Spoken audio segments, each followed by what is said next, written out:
welcome to the 40k Fireside podcast, where we discuss everything to do with competitive Warhammer 40k with your hosts Vik VJ and David Gaylord.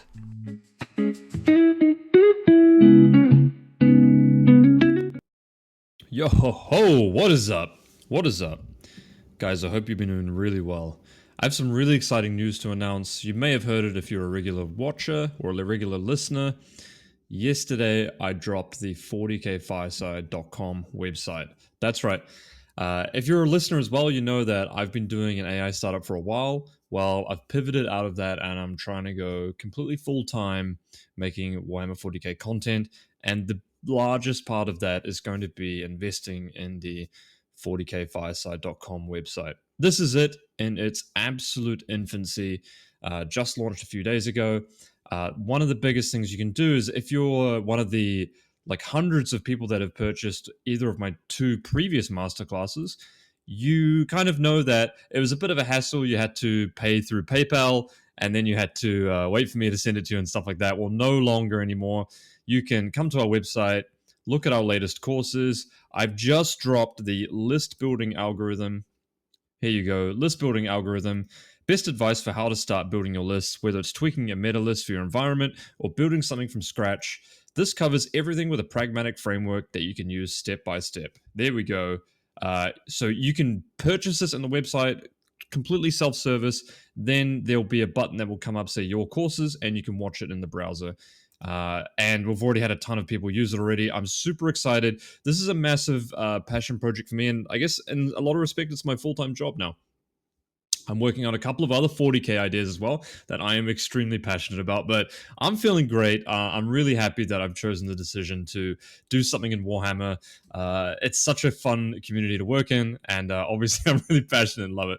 The list building algorithm course I've just done is 5 parts. It's almost 2.5 hours. It's 30 slides, TTS on top of that as well. It's absolutely insane. If you like the early game algorithm, it's a complete dive into my brain, how I unpack lists, how I group things together with frameworks like the onion philosophy and the bucket framework, how you can take those frameworks and tweak a list or design a new one from scratch. So with all the new codexes coming up, that's going to be really important. Without further ado, I'm also going to obviously have masterclasses for all the new codex. I'm going to connect all the best players in the world for you guys for an affordable price. None of this stuff is hundreds of pounds. Fuck all that, man. 20 pounds for the world's best players to tell you how to play. Anyway, okay, let's get on with today's video. Let's swap it up. Because today I thought it'd be really cool. Here's my big face. To go through the GW format, right? I've been playing the Battle for Salvation format a little while ago in New York. I had an absolute blast, and I want to give a big shout out to a legend of the community, HBJ, Heavy Bolter Joe. He's a local guard player in New York, Connor's dad, and they're going to soon be having 3 generations in their family play Warhammer 40k. HBJ is a guard lover, plays Hammer of the Emperor, and what an absolute Chad. Alrighty. Now, let's get on to the BFS format. So, when you think of Games Workshop terrain, there are a few boards that are a little bit, a little bit hit and miss, to say the least, right? I'm thinking about boards like the Dawn of War style boards. And so we've got 1, 2, 3, 4, 6, and 8. So boards 5 and 7, I believe, are the problematic ones. So what the format Battle for Salvation ended up doing, and I think it's the same as they've probably always have it, and this is probably going to be somewhat similar for all the other GW team tournaments across the states. They will remove these 2 boards because they're absolutely terrible to play on. And then they replicate them with some more balanced boards. So they add in another version of Layout 2 here, and they add in another version of Layout 8. What this means is that you go into a round and you're playing something like maybe Search and Destroy, for example. So we're going to be playing perhaps, this style of layout here, corners, and you're going to be playing on some boards that might not be necessarily ideal for playing on them, but they will still work out better than playing on the terrible boards. So it kind of balances that out. It's a good decision, and considering how much of a one-size-fit the kind of GW terrain is, I think it does a pretty good job, a pretty good approximation. So that's the terrain format. Now, What I wanted to do is probably compare these terrain formats to some of the other ones, right? So let's take a look maybe at the WTC for pack. This has changed a bit, obviously, with the new WTC season coming out. And what I thought I'd do is I'll just drag a couple of these. And as you can see, WTC is already broken into Hammer and Anvil, Search and Destroy, etc., etc., right? So what that does is it means that WTC effectively has, let's say there's 6 deployments. I think they have more than 8 maps. They have like 48 maps instead of 8 maps. And what that enables them to do is tailor specific map layouts to specific deployments. So what would be really useful, and I think is going to help people here, is let's compare a WTC style board with a GW style board. One that's we know we will play Search and Destroy on, for example. So I'm just going to load up this. This is a light table, as you can see, and this is also a light table. Okay, well, let's not load up a light table because that will be kind of lame. Okay, this is a classic WTC map. This is actually one of the ones from the previous year, maybe with a few little tweak. Okay, so I'll just put some objectives on here. So this is kind of very typical of a WTC layout. You've got these kind of angles, and this is the most identifiable thing, I think, in my mind about when I think about WTC.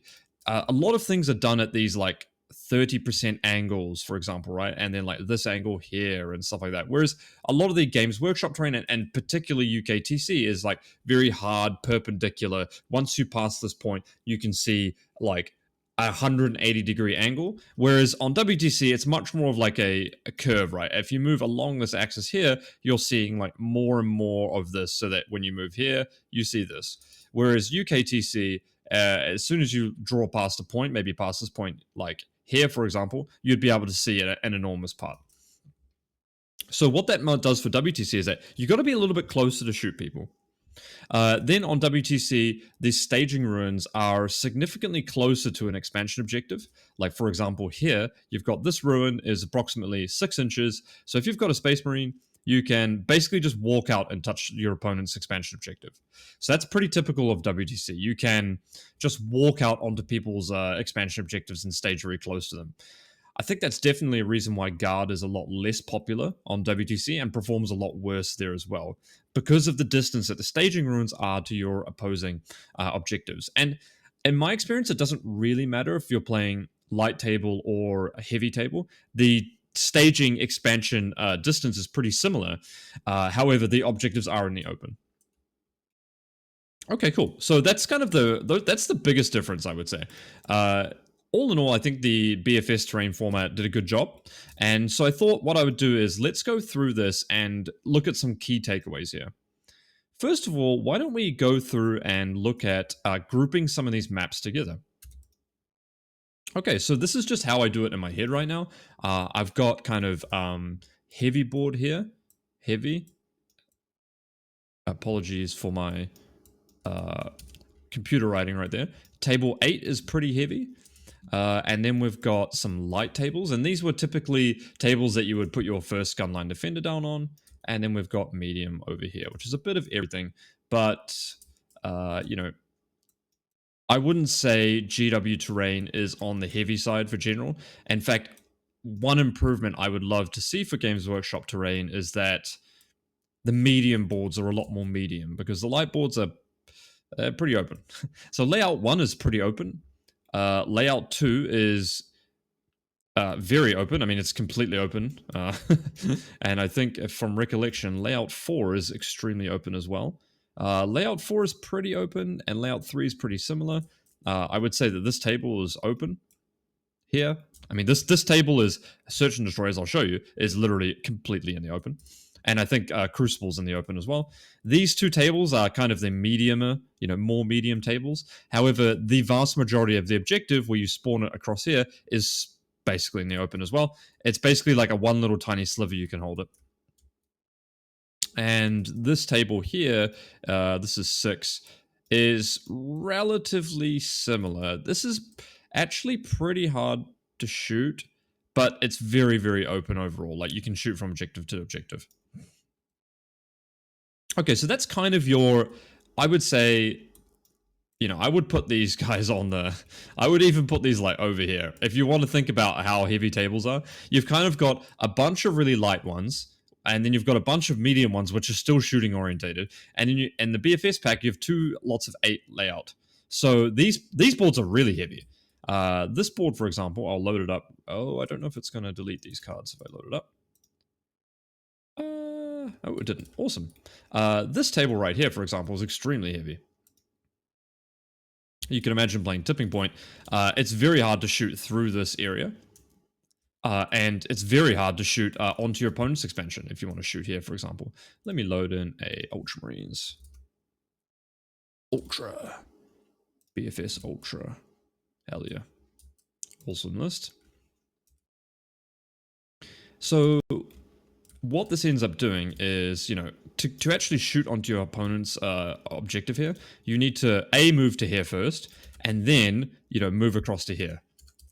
So, which is pretty difficult, because you're going to need to go first in that circumstance. Because if you go second, you move your Vindicator here, for example, moving it then another area over to here to shoot into the objective is obviously impossible, because I'll just walk out and charge you. In addition to that, this is actually not that far from your home field objective. So 14 inches, if you're on the very back of it, this is approximately 20 inches, which is actually doable for some armies. So very hard to shoot this objective here, and this creates very stalemate games. And in addition to that, it creates very melee-centric armies that want to play on here. Another huge problem with layout 8 is that your attack path for a tank to shoot onto their objective is obviously through this direction right here.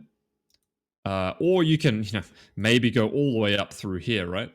However, that's extremely difficult, because they will certainly charge you by the time you get there. And then you haven't got this route across here as well. So that's very hard as well. So you can't exactly put your tank here and then drive through here.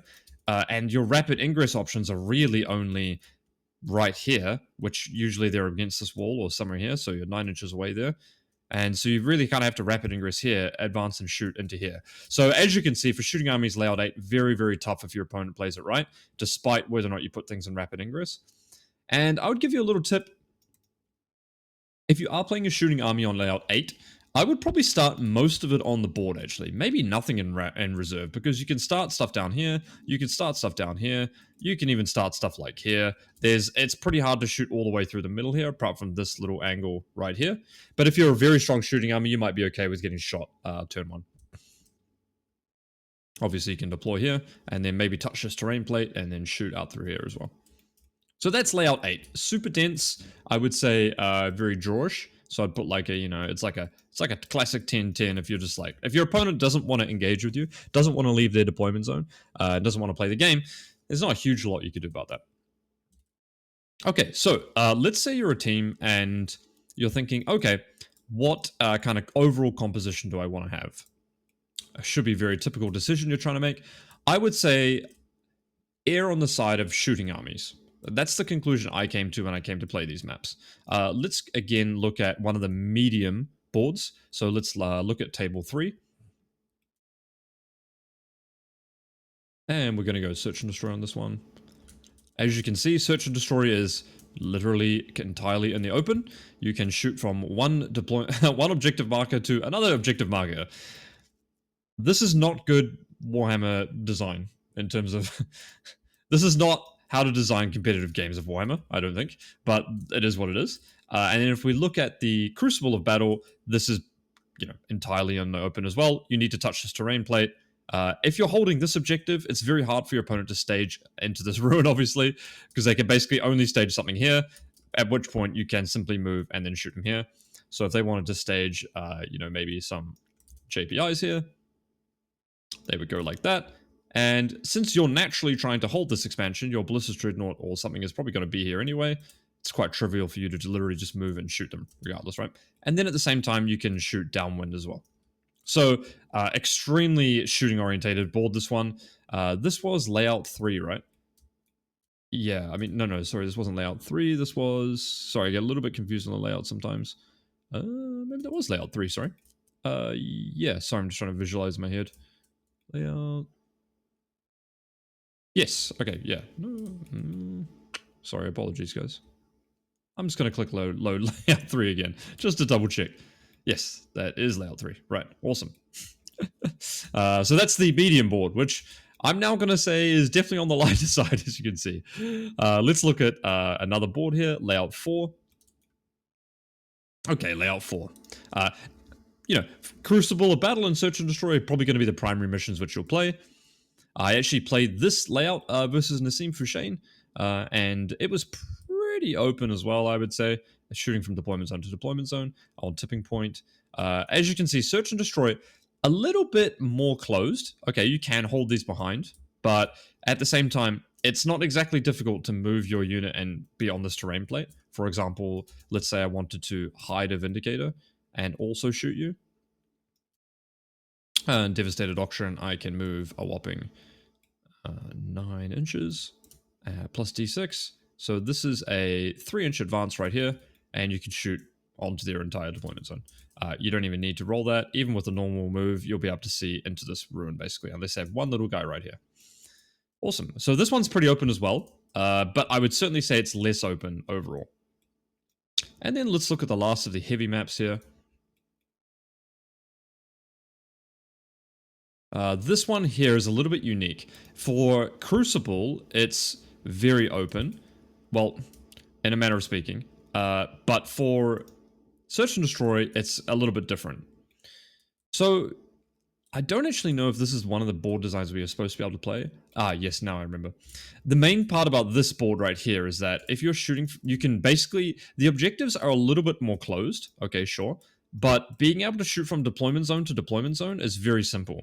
So for example, if you want to move your Ballistic Dreadnought here turn 1, there is an angle down the middle of the board in which you can shoot all the way down here.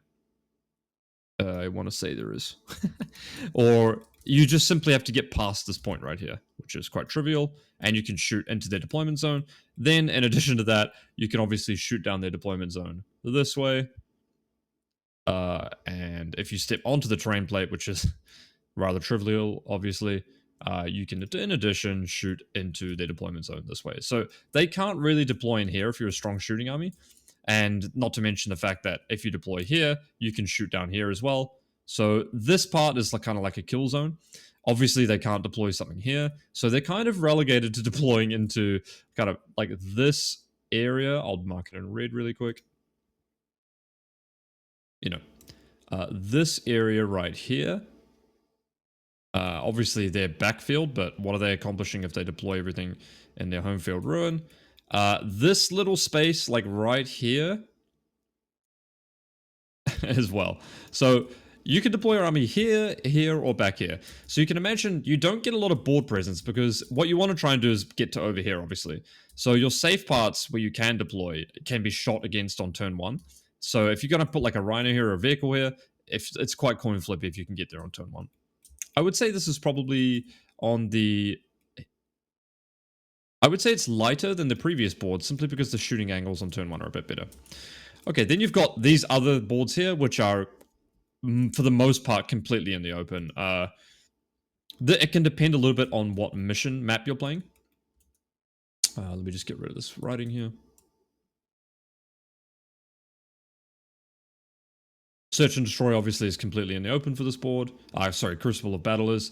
Search and Destroy is completely in the open for this board. That was layout 2. And layout 1 is, I think in my head, one of the better / best designed maps. While it certainly functions the best. However, Crucible of Battle is completely in the open.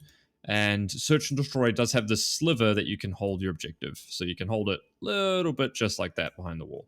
So for Crucible of Battle, this one's a lot more funner to play on. But it has some pretty glaring points here as well. One of the points is that I think there is an angle down this part of the board, which is really bizarre. Kit Hannah Smith actually showed me this. But yeah, you can shoot basically from your objective marker here straight through here, which is one of the main staging points that people like to put units, because if you deploy, if you deploy and put it here, you can get shot turn 1 from down here.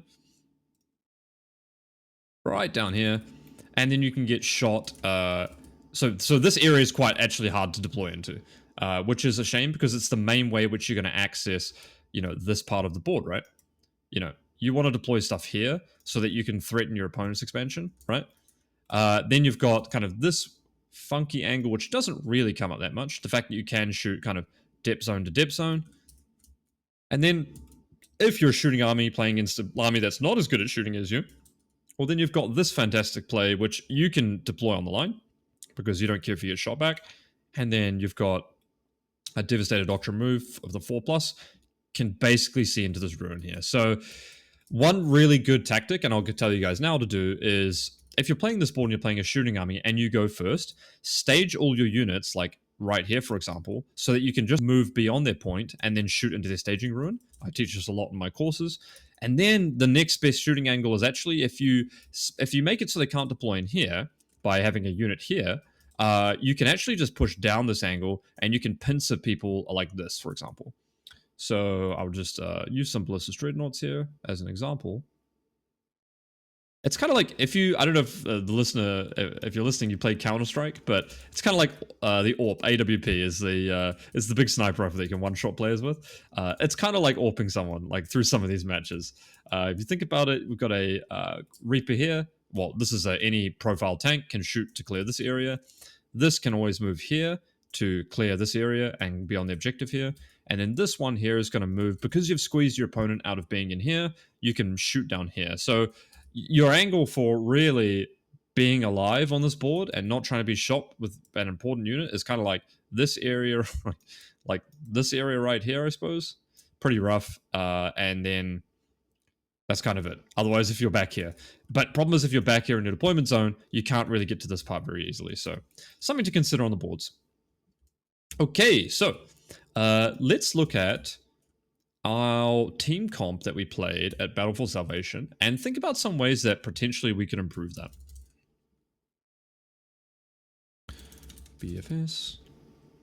Oh, my lists. Where are they? Oh, I'm searching games, that's why. My apologies. Ultramarines. What I'm going to do is go BFS and share our matrix. Ooh, big tech. I will create a new tab, so I'm not sharing the whole thing. Bear with me 1 second, guys. Because I think this might be really interesting in terms of when we look at how you can improve your matrix, like what armies we probably should have taken in hindsight. Not that that really matters. Whoa, I copied it a bunch of times. Give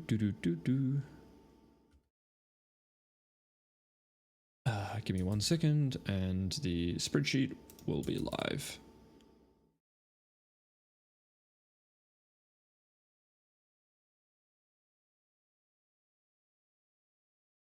Obviously, I need to get a new computer. 1 moment, guys. Just bear with me here for a second.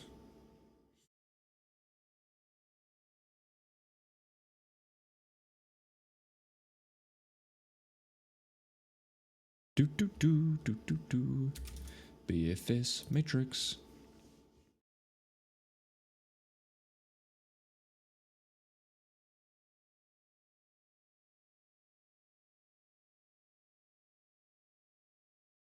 Okay, I'll tell you what I'm going to do instead.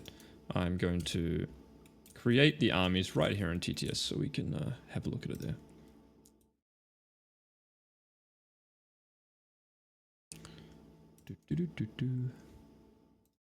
No, I'm not. I'm going to do it right here.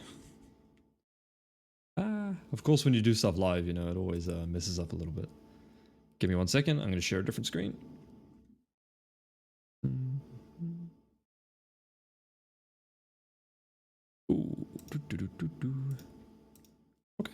Okay, this is a basic team matrix here. So we had Ultramarines, we had Necrons, a shooting army, we had Guard, a shooting army, we had Drakari as kind of a all-round faction, we had Votan, which is a shooting army, Orcs, we had Warhorde here, and we had Grey Knights, and then we had CK, Chaos Knights. So what I'm going to do is just go over here and copy this and then paste to transposed. And that should have our armies that we've got. And then think about kind of what tables these armies like to play on. And this is a really easy exercise to think about your overall team composition and the kind of need for tables, for example, right? So we've got Ultramarines. Now I want to play on 2, 1, 2, 3, 6, and 4. 1, 2, 1, 2, 3, 6, and 4. Okay, so I've got a pretty wide range there. Necrons kind of just want to play on 2 and 1. But they can flex a little bit. Our Astra Militarum wants to play on 2 and 1. Our Drakari, I mean, it kind of wants to play on 8. But it has bigger army weaknesses. Votan kind of wants to play the same as me, but really it kind of wants to play more matchups. So 2, 1, 3, 6, and 4 are all like probably okay with it. Our Orcs would much rather play on table 8. Our Grey Knights would like to play on table 8. And our CK would actually like to play on table 8, but it doesn't want some of these closed boards.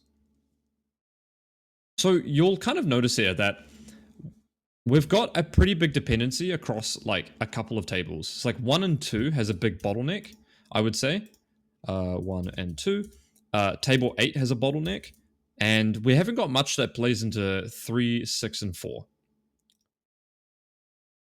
So what would have been really good is if we move some of these armies, like Orcs. I guess CK can kind of play on 3 and 4 as well. But they really don't want to be playing 3, 4. They really don't want to be playing on some of these other tables. Of course, it makes it a date. Awesome. And they're kind of matchup dependent. CK, for the most part, when you're going to be playing on 1 and 2, is going to be playing against the gun line, and it really doesn't want to do that, obviously. So our opponent will get some of these tables, and we'll get some of these tables. So we'll probably only get one of the tables 1 and 2. So when we've already got 2 armies that have reliance upon that, and other 2 armies that are good on it, creates a bit of a bottleneck there, right? So maybe if we had our Necrons or Astra armies designed a little bit better so they could play on 3, 6, 4, maybe that would have been a good choice as well. Maybe have a few more transports in our Astra list, perhaps. And or maybe have a Necron army that has like 2 bricks of Wraiths, perhaps. Then we've got GK and Orcs. Orcs and Drakari. So we've got our weakest faction, Drakari, which is also competing against the board choice of Orcs and Grey Knights. So really, this would have been better if we had this just as a generic like Demons. You know, Demons have the ability to lone op, so I'd probably say they can play 1, 2, 3, 6, and 4, and 8. So they could play a combination of maps that would be really good for us, right? Then we've only got 2 that are super reliant, well, we had CK there as well, with 3 that are kind of reliant on that. Orcs is a little bit matchup dependent on what board you can play on, which can help them, of course, as well.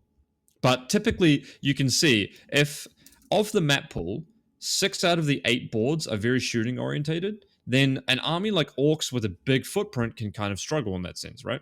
So be aware when you're taking something like that. Hopefully this has been a good demonstration. It's really interesting to just have your players go through and say, you know, what would have been good for us is probably having a column here that said, what tables do you want to play on most of the time, right? Awesome. Then we would go, well, okay, we kind of need armies that can play into these tables more. So jumping back into TTS. If we were to design a team composition, just thinking about it at a very high level here, in terms of a GW team composition right now, right? I would definitely want something, we would definitely want Guard. Then we would definitely want Ultramarines, or some kind of Marine variant. Ironstorm, I think, is perfectly valid here. Then I think Votan is very strong on those boards. Doesn't really have a large weakness apart from playing into Guard. So that's 3 out of 8. What else is really powerful in the meta right now? Again, we would probably want Emperor's Children, because they're just very strong in general right now. Obviously, we didn't have that in our lineup, though, because of the timing. Ooh, let me think about what else we would really love to have here. The absolute tippity top. I think some kind of Imperial Knight. I would probably go Imperial Knight over Chaos Knight. And Kit played a version with the Valiant, 1 big, which I think is a strong build. Especially because these boards, the Titanic really helps unlock these boards. And then I also don't hate 1, 2, 3, 4, 5. Let me just go through thinking about some other things here. GSC. Well, I think GSC is very, very powerful as well. So if you've got a player for it, that's good. But I'm going to remove GSC because basically you probably won't have a player that's going to be playing at Ennis's level or Eric's level or something like that. World Eaters. I think World Eaters are good here as well. They play table 8 really well.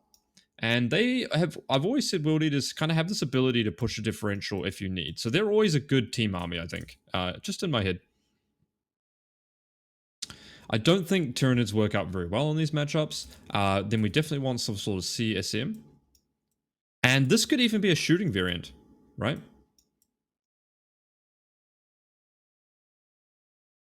And then I would love something like Custodes. Awesome. So we've got 1, 2, 3, 3 armies that are good into, 1, 2, 3, 4, 5 armies that are great in shooting matchups. Awesome. We've got Custodes and World Eaters, which are good in combat matchups. We've got Emperor's Children there, which is a solid all-rounder as well. So you can see our reliance on these boards are not going to be anywhere near as heavy. And Custodes, I would almost just put that with 1 Calidus Grav tank maybe even 0. Just a pure combat army that can be in the scrum at the end of the game there. Because if you think about it, if you want to defend with your Custodes late on, you can always take table 8, hunker down, and score a 10, right? It's going to be almost impossible for your opponent to walk across the table and table your Custodes army if you just don't want to interact and play the game.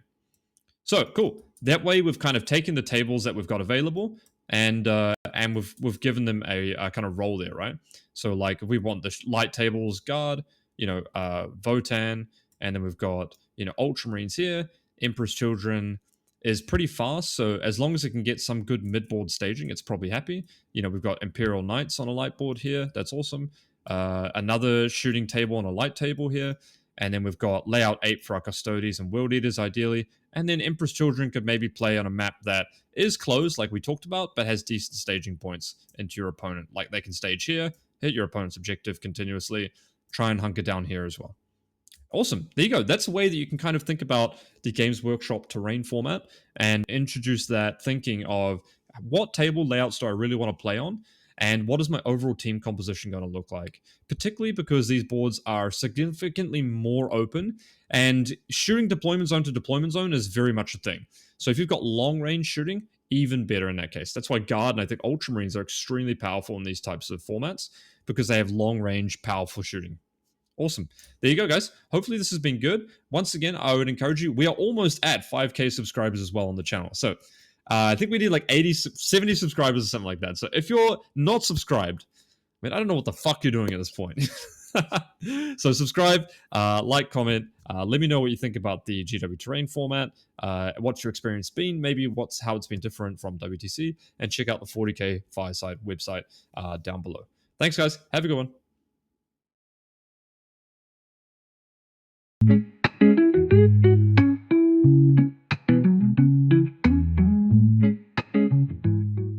Thank you for listening to the 40K Fireside. Make sure to leave a like, subscribe, drop us a comment, check out the YouTube members area, and we look forward to seeing you again next time by the Fireside.